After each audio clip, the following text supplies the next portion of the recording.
তোমরা সবাই শুনেছ মহারাজ স্বামী यतीश्वरानंद महाराज ভাইস প্রেসিডেন্ট রামকৃষ্ণ মঠের মিশন যেখানে পড়েছেন বিশ্ববিখ্যাত একজন আধ্যাত্মিক মানুষ ছিলেন, সদ্গুরু ছিলেন। আমি ওনার কাছে স্টুডেন্টের হিসাবে স্টুডেন্টশিপ হয়ে কলেজ করে গেলাম 1954-এ। তারপরে ওনার সঙ্গে কিছু বছর ছিলাম, পরে মঠের সাধু হলাম।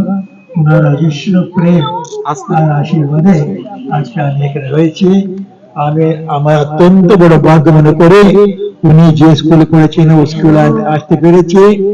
ওনার পায়ে দাঁড়িয়ে আজকে তোমাদের সবাই পড়ছো, তোমাদের দেখলেই তো আমার আনন্দ হয়। আমার গুরুদেবের আশীর্বাদ তোমাদের উপর চলছে, আরো এটা চলতেই থাকবে। ঠাকুর মা স্বামীজি এবং স্বামী যতীন্দ্র মহারাজের আশীর্বাদ সবসময় বর্ষিত হতে থাকো। তোমরা এগিয়ে গিয়ে প্রত্যেক ছাত্র, প্রত্যেক এখানে এমপ্লয়ি, স্টাফ এবং teaching staff, non teaching staff, এখানে যে ওয়ার্কিং কমিটি মেম্বার, সবাইদের অজস্র আনন্দ এবং দীর্ঘায়ু, আবার ভালো আরোগ্য সব উনি অনুগ্রহ করুন। ভগবান শ্রীরামকৃষ্ণের কৃপা আমাদের সবাইদের উপর বর্ষণ হতে থাকুক, এই প্রার্থনা করে আমার দোষ বিশ্রাম দিচ্ছি। জয় রামকৃষ্ণ, জয় स्वामी विवेकानंद, जय स्वामी यतीश्वरानंद जी महाराज।